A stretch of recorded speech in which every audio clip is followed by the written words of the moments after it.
ओम नमः शिवाय। जय शिव शंकर। प्यारे बच्चों, कैसे हो तुम?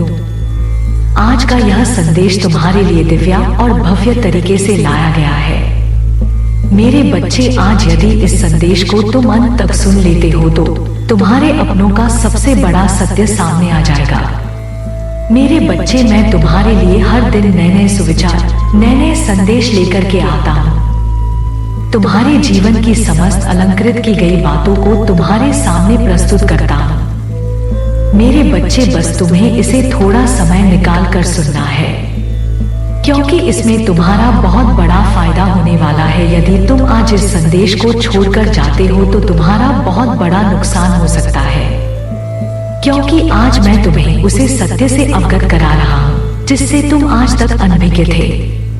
मेरे बच्चे, आज तुम्हारे प्रभु तुम्हारे लिए आवश्यकता अनुसार संदेश लेकर के आए हैं, तो तुम्हें थोड़ा सा समय निकालना अनिवार्य है, क्योंकि महादेव सबके लिए नहीं आते हैं। यदि आज तुम्हारे लिए आए हैं तो इसमें तुम्हारा कोई बहुत बड़ा भाग्य है, जिस वजह से आज तुम्हें प्रभु महादेव जी के दर्शन हो रहे हैं। अन्यथा तो इसी प्रकार से भटकते रहते और तुम्हारे पास प्रभु का संदेश तो क्या, प्रभु की एक किंचित मात्र वायु भी ना आती। मेरे बच्चे, आज एक की पोल खुलकर रहेगी, क्योंकि आज मैं ऐसे ऐसे राज तुम्हें बताऊंगा जिसे तुम जानकर तुम्हारे पैरों तले से जमीन खिसक जाएगी और तुम तिलमिला जाओगे, क्योंकि कुछ ऐसी ही जानकारियां हैं जिसे तुम अभी तक नहीं जान पा रहे थे। वह तुम्हारे सगे संबंधियों के बारे में थी, वह तुम्हारे अपनों के बारे में थी, जो तुमसे गुप्त रख करके अपना बहुत ही अच्छे तरीके से कम कर रहे हैं, तुम्हें गुमराह कर रहे हैं। मेरे बच्चे, आज का यह संदेश तुम्हारी सर्वत्र इकाइयों को तुम्हारे सामने लेकर के आएगा जो तुमसे दूर थी। बच्चे, अब इस संदेश में आगे बढ़ने से पहले तुम्हारे प्रभु महादेव जी तुमसे एक छोटी सी प्रार्थना करना चाहते हैं। यदि मेरी इस प्रार्थना को स्वीकार करते हो तो मेरे इस संदेश को जल्दी से जल्दी लाइक कर दीजिए और हमारे चैनल को 2 सब्सक्राइब करके कमेंट में जय महाकाल, ओम नमः शिवाय, हर हर महादेव, जय माता पार्वती, जय सरस्वती माता, जय काली माता, जय लक्ष्मी माता, जय हनुमान और जय जय श्री राम। जल्दी से जल्दी टाइप कर दीजिए। जैसे ही तुम मेरे इन सभी दिव्या नाम को टाइप करोगे, वैसे ही मेरी अलौकिक शक्तियाँ तुम्हारे पक्ष में कार्य करना शुरू कर देंगे और तुम्हारे साथ हो रहे अन्य को भी खत्म करेंगे। जो लोग तुम्हारे साथ अन्याय कर रहे हैं, जो तुम्हें परेशान कर रहे हैं, उन्हें कठोर से कठोर दंड देते हुए उन्हें सत्मार्ग की ओर ले जाएंगे। क्योंकि मेरे बच्चे, आजकल यदि किसी को अच्छा ज्ञान दो तो वह तुम्हें ही उल्टा पड़ना लगता है, इसलिए तुम्हें बहुत ही सतर्क और सावधान होकर के रहना है, क्योंकि इस संसार में बड़े ही अच्छे तरीके से अपने सुविचार को प्रस्तुत करना चाहिए।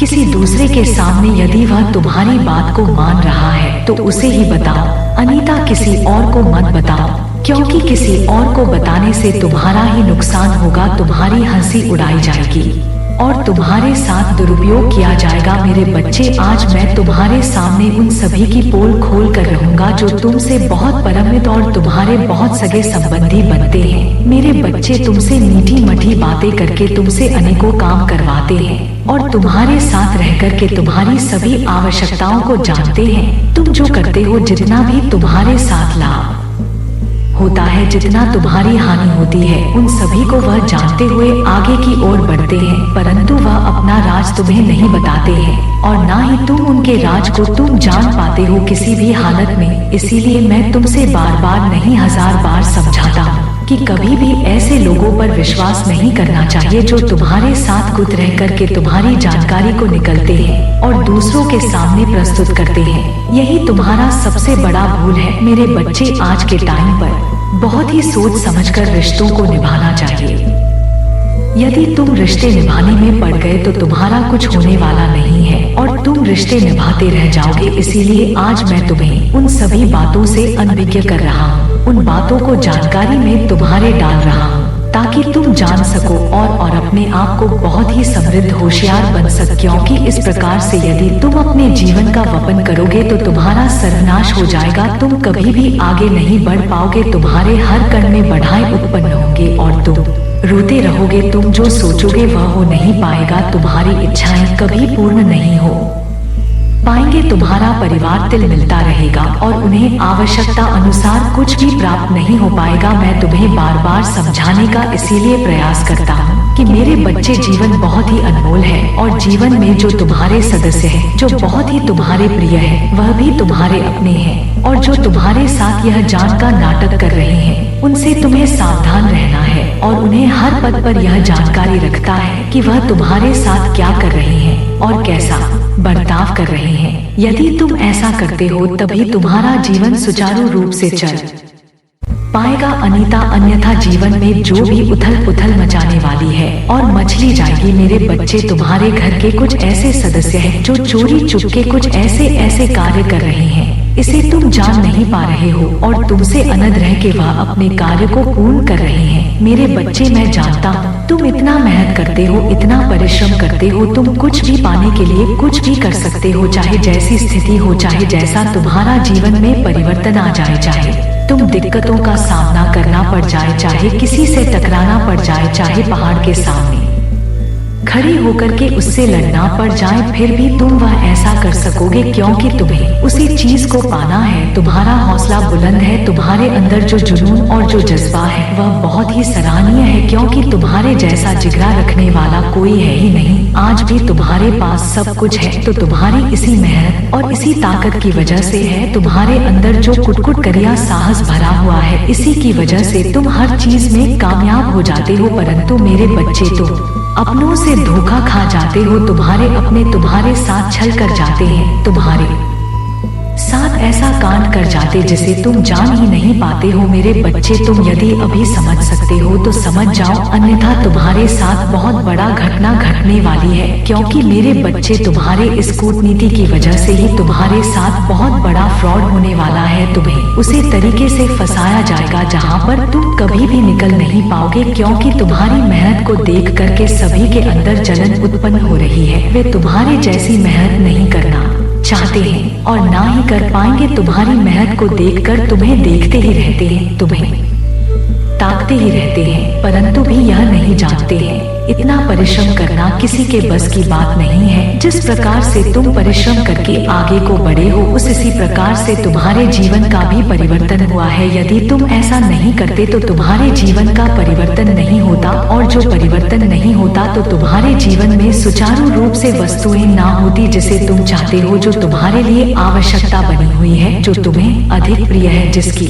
वजह से जीवन संभव है, जो जीवन में आनंद लाता है, वही सब तुम्हें उपस्थित हुआ है। परंतु यह तुम्हारी मेहनत का फल है। जिस प्रकार से तुमने मेहनत की है और अपने आप का नाम प्रस्तुत किया है, वही तुम्हारे लिए सर्वोपरि है। परंतु मेरे बच्चे, जो भी तुम्हारे लिए ऐसा सोचते हैं, तुम्हारे बारे में ऐसा कुछ करते हैं, तो भी अपना अपना कर्म देखते हैं। मेरे बच्चे, उनके कर्म का दंड अवश्य मिलेगा, चाहे जैसी भी वे कोशिश कर ले, वह इस कम से बच नहीं सकते हैं। इसे दंड को पाना ही होगा उन्हें, क्योंकि उन्होंने तुम्हारे साथ जो षड्यंत्र किया है, जो तुम्हारे साथ गुरु में ऐसे कार्य किए हैं जिसे तुम अनजान थे, तुमने उन्हें अपना माना, सब कुछ बताया, उनके साथ दिया, सहयोग किया, परंतु उन्होंने तुम्हारे साथ छल किया। इस प्रकार का छल किया कि तुम्हें देख करके वे लोग कुछ भी करने के लिए तैयार हो जाते हैं और वह तुम्हारे सभी चीजों को अपनाना चाहते हैं। इस प्रकार के लोगों को तुम्हें अपना मित्र और अपना संबंधी नहीं बनना चाहिए। तुम्हें बहुत ही सावधानी से रिश्तों को पालन करना चाहिए, चाहे जैसी भी परिस्थिति आ जाए। तुम्हें अपने आप को बहुत ही मजबूत बनाना है। मेरे बच्चे, तुम्हारे कुछ सगे संबंधी हैं, वह बहुत ही तुमसे अलग तरीके का कार्य करते हैं। मेरे बच्चे, जैसा तुम कार्य करते हो वैसा वह भी कार्य कर रहे हैं, क्योंकि वे जानते हैं तुम जिस कार्य को करते हैं उसमें अधिक लाभ है,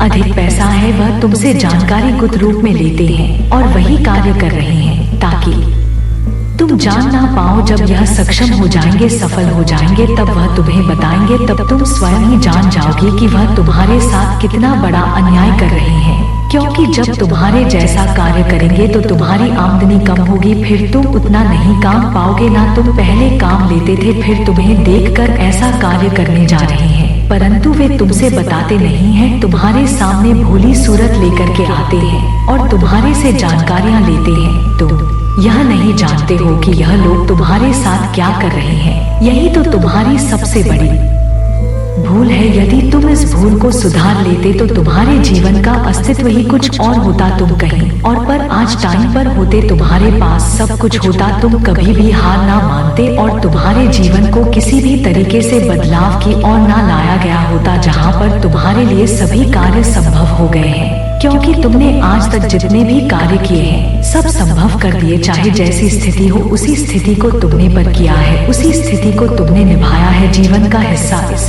प्रकार से तुमने अपने साथ लेकर के चला है जैसे कि तुमने अपने आप को कहीं पर निछावर ही कर दिया हो। तुमने क्या नहीं समझा कि मैं यह कर रहा हूँ तो मेरे लिए यह उचित होगा या नहीं, आगे चल कर के कहीं मुझे यह हानि ना पहुँचा दे। मैं बहुत ही अपनी मेहनत से यहाँ तक पढ़ा हूँ और मेरा यह सब अगर बर्बाद हो गया तो मैं क्या करूँगा आगे चल कर के। ऐसा नहीं सोचा उन्होंने, यह जब नहीं सोचा तो वह उनकी बात है। उन्हें सोच लेना चाहिए था कि मुझे किस प्रकार से अपने आप को सुधारना है और अपने आप की सभी चीजों को पूरी तरह से परिपक्व बनाना है। या यदि आज के टाइम पर परिपक्वता को तुम परिभाषित नहीं करते हो तुम आगे कुछ भी नहीं कर सकते हैं, क्योंकि जब तक तुम्हारी अंदर का जज्बा मजबूत नहीं होगा तब तक तुम किसी को भी जीत नहीं सकते हो। चाहे लड़ाई का क्षेत्र हो, चाहे नौकरी का क्षेत्र हो, चाहे किसी कारोबार को आगे बढ़ाना हो। मेरे बच्चे, मैं तो यही कहता हूँ कि अपने अंदर सहज को इतना बना लो कि लोग तुम्हें देखें कि यह व्यक्ति इतना साहसी है और तुम्हारे बारे में बातें करें। जब ऐसा करेंगे तो तुम्हें अधिक प्रसन्नता होगी कि लोग मेरी बातें कर रहे हैं, मेरी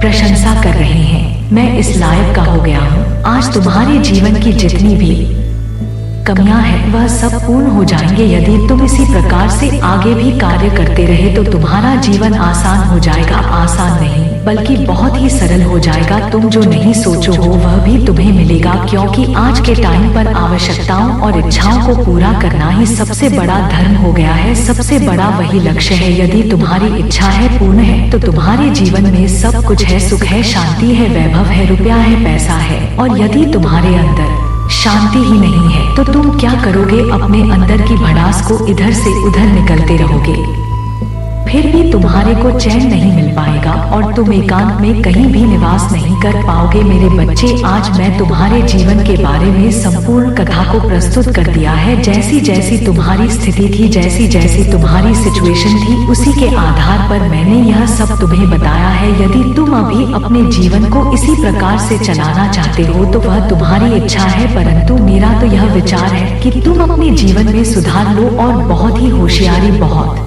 ही चंचलता से अपने जीवन का प्रारंभ करो दोबारा से। यदि तुम ऐसा करते हो तो तुम्हारे जीवन का कल्याण हो जाता है, सब कुछ मंगलमय हो जाता है। मंगलमय बनाना ही तुम्हारे जीवन का एक लक्ष्य है। अपने लक्ष्य को पूर्ण करो। यदि तुम लक्ष्य को नहीं पूर्ण कर पाओगे तो तुम क्या कर पाओगे? इसी प्रकार से रोते चिल्लाते भी लगाते नजर आओगे। लक्ष्य को पूर्ण करना भी बहुत बड़ी बात होती है। उसके लिए सब कुछ त्यागना पड़ता है, बहुत मेहनत करनी पड़ती है, रात दिन जागना पड़ता है, अपने शरीर को आराम नहीं मिल पाता है। चाहे जैसी भी सिचुएशन हो, यदि तुम बहुत ज्यादा थक जाते हो तब भी आराम नहीं करते हो। यही मेहनत का एक लक्ष्य है और मेहनत की यही परिभाषा है। यदि तुम मेहनत को सही तरीके से परिभाषित करते हो और उसे पर विचार करके समझते हो तो ही तुम उसे कार्य को पूर्ण कर पाओगे। और यदि मेहनत को अपनी नहीं समझोगे और इसी प्रकार से उल्टे सीधे कार्य करते रहोगे तो जीवन में कभी भी आगे नहीं बढ़ पाओगे। क्योंकि तुमने देखा है जीवन में किस प्रकार से लोग पीछे पड़े हुए हैं, वह इसी प्रकार के हैं जिन्होंने बिना सोचेंगे समझे कार्य किया और अपने मन का काम किया जो प्रभु बता रहे हैं वैसा नहीं किया। यदि तुम ऐसा कर लेते तो तुम्हारे जीवन का सब कुछ सही हो गया होता। जो तुम ऐसा अकेलापन महसूस कर रहे हो, जो तुम्हारे पास नहीं है, जिसकी तुम इच्छा लिए हो, जो तुम्हारे दिल में चाहत बन करके बैठा हुआ है, उन सभी चीजों को तुम आसानी से पा रहे थे। बस तुम्हारे अंदर यही तो यह कमी रह गई कि तुमने जो किया उसे पर अपना अहमियत नहीं समझा और ना ही उसे तुम गहराई से लिए। तुम जो पाए वह करते रहे। तुमने यह नहीं सोचा कि इसकी कीमत क्या हो सकती है। यही तुम्हारे लिए सोचना बहुत ही अनिवार्य था। यदि उसे टाइम पर तुम सोच लिए होते तो आज तुम्हारी स्थिति इस प्रकार की ना होती। तुम हर उसी चीज में सक्षम होते, हर उसी चीज में कामयाब होते जिस चीज में तुम्हारी रुचि थी और जिस चीज में तुम आगे बढ़ना चाहते थे यही तुम्हारा एक सर्वोपरि लक्ष्य हो जाता है। जब तुम अपने लक्ष्य की अहमियत नहीं रखते हो और अपने लक्ष्य पर विशेष रूप से ध्यान नहीं देते तो इधर उधर नैन मटका करते रहते हो तो ही तुम्हारे जीवन का अस्तित्व खराब होता है। मेरे बच्चे, आज मैं तुम्हारे जीवन के बारे में जो विस्तृत जानकारी दी है उसी का यह पूरा सारांश है जो कि तुमने अभी तक जान नहीं पाया था। आज मैंने तुम्हें बताने का जो प्रयास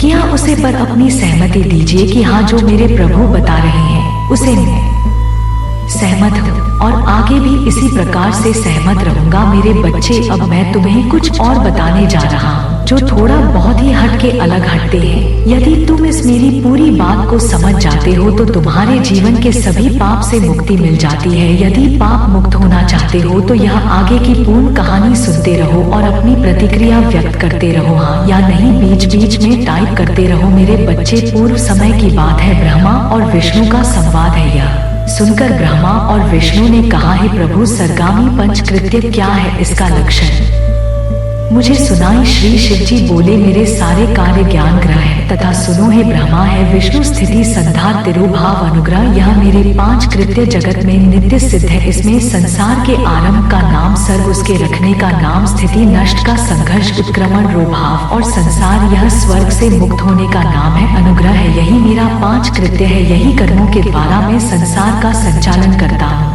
और इसमें जो सर्वदा मुझ में स्थित रहता है वही मुक्त है। इस 5 कृति को चलाने के लिए मेरे 5 मुख है, चारों दिशाओं में 4 और 4 मुख के मध्य में 5वां मुख है जिसे विद्वान जानते हैं। हे पुत्रों, तुम दोनों अपनी तपस्या से सृष्टि और स्थिति इन 2 न्याय कृतियों को प्राप्त किया है। ऐसे ही रुद्र और महेश ने भी संध और तिरुभाव यह दोनों कीर्ति प्राप्त किए हैं, परंतु अनुग्रह नाम वाला 5वां कृति कोई भी ना पा सका और अति प्राचीन होने से तुम दोनों अपने उसे कम को भूल गए, परंतु रुद्र और महेश नहीं भूले। तब तुम्हारे भूलने से सृष्टि की स्थिति के लिए रूप, यकृत, वाहन तथा आयुर्वेदिक सबको मुझे अपने योग्य संग्रह करना पड़ा, क्योंकि तुम्हें मूर्ता आ गई और महेश ने दान और रूप दोनों का संरक्षण किया। अब यदि तुम चाहते हो तो मेरा ओंकार नमक मंत्र अब से जपो, जिसके जप से तुमने मन्ना उत्पन्न हो, क्योंकि मेरे मुख से निकाला एवं उत्पन्न हुआ ओंकार मेरा मंत्रो उपदेश और बोधन है। यही मेरा वाचक और मैं वाक्या हूँ।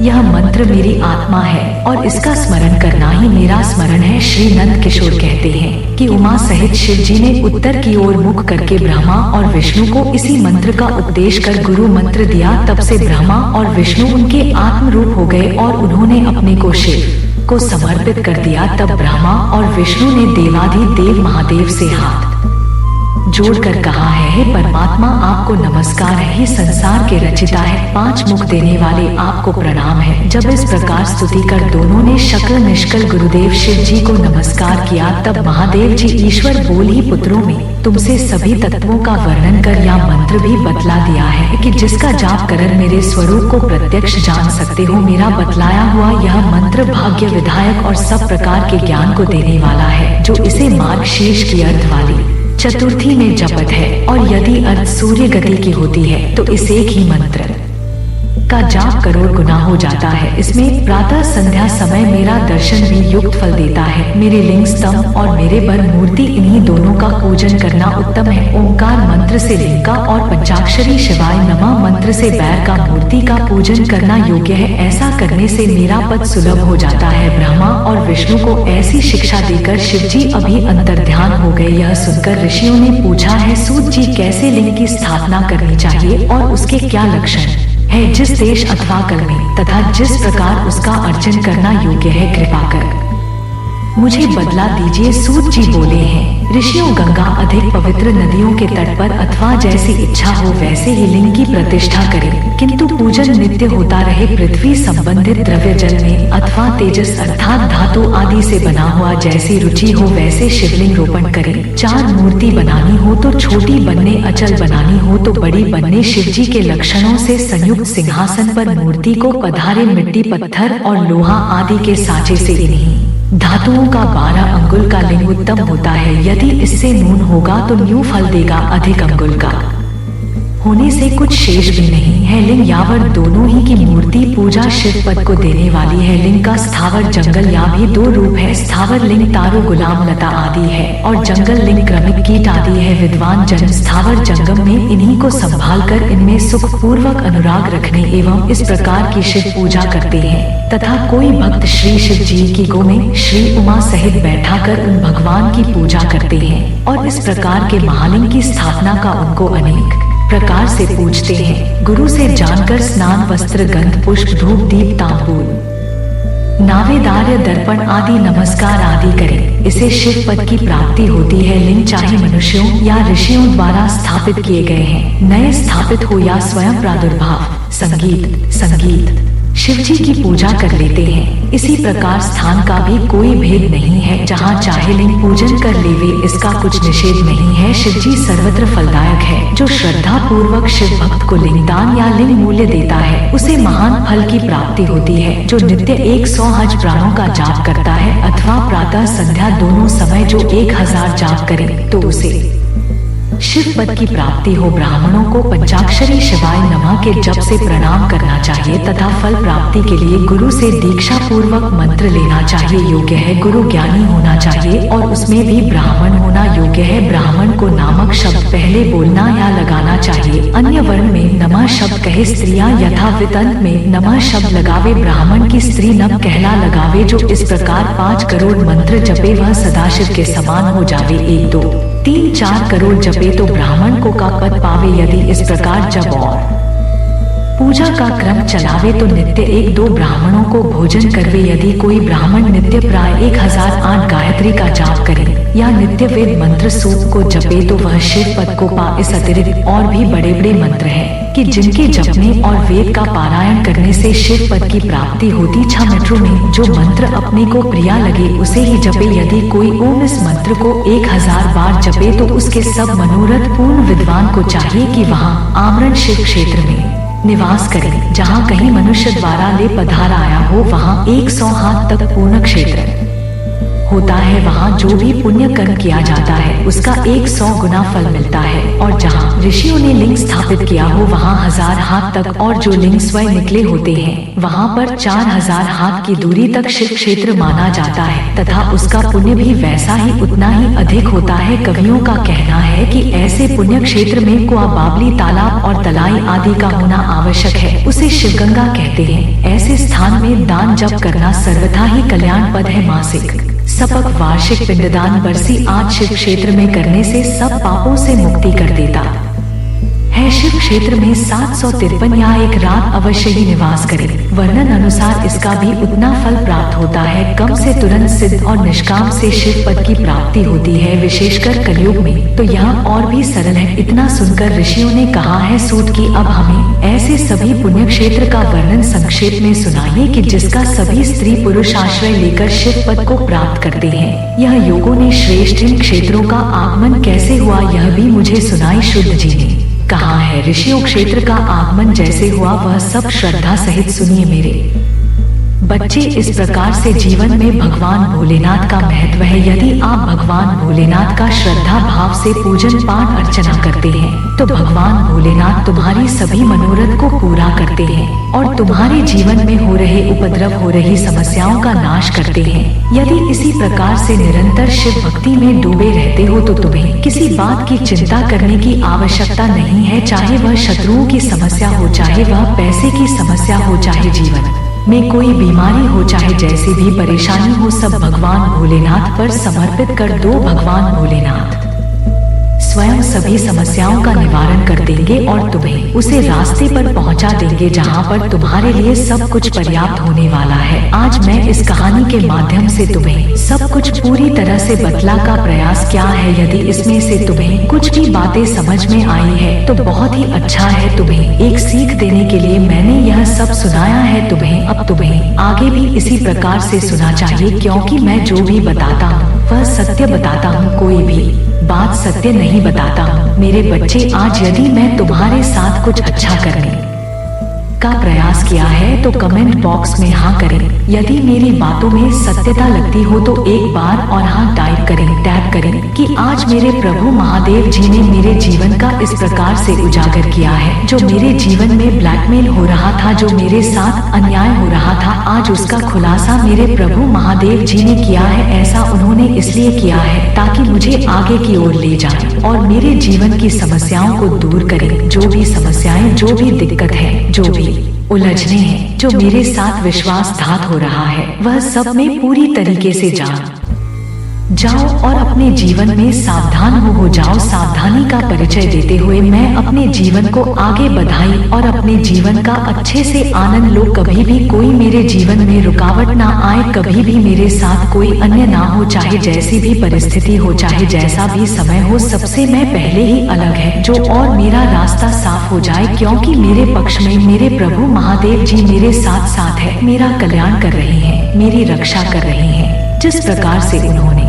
मेरे जीवन का विस्तृत सारांश बताया है, मैं बहुत ही ज्यादा प्रसन्न हूँ, क्योंकि आज मैं सारी बातें जानकर बहुत ही ज्यादा हर्षित हो रहा हूँ, क्योंकि आज तक मैं इन सब चीजों से बहुत ही अनजान था। जो चीज मेरे प्रभु ने मुझे बताई है, मैं बहुत ही प्रसन्नता से अपने प्रभु का धन्यवाद करता हूँ, उन्हें बार बार धन्यवाद करता हूँ, एक बार नहीं 1000 बार करता हूँ। मैं आगे अपने प्रभु के चरणों में स्थान लेना चाहता हूँ। मेरे प्रभु मुझे अपने चरणों में स्थान देने की कृपा करें। मैं अपने प्रभु की भक्ति में सदैव इसी प्रकार से प्राप्त रहूंगा। यदि आज तुमने अपने प्रभु को इतना सब कुछ मन ही लिया है, इतना सब कुछ समर्पित करने के बारे में सोच ही लिया है, तो चिंता किस बात की है। अब मैं तुम्हारे जीवन की सभी समस्याओं का अंत कर रहा हूँ। आज से तुम्हारे जीवन का ऐसा खुलासा हो जाएगा जिसे तुम जानकर बहुत ही ज्यादा चकित रह जाओगे और तुम्हारे जीवन की परेशानियां छूमंतर हो जाएगी। फलक पकते ही तुम्हारे जीवन की समस्याओं का खत्म हो जाएगा। यही एक जो तुम्हारा इच्छा थी वह मैं पूरी तरीके से पूर्ण करूंगा। कोई भी तुम्हारे जीवन में दिक्कत नहीं आने दूंगा, कोई भी समस्या तुम्हारे जीवन को छूने नहीं पाएगी। अब तुम बदली भांति परिपक्वता की ओर बढ़ते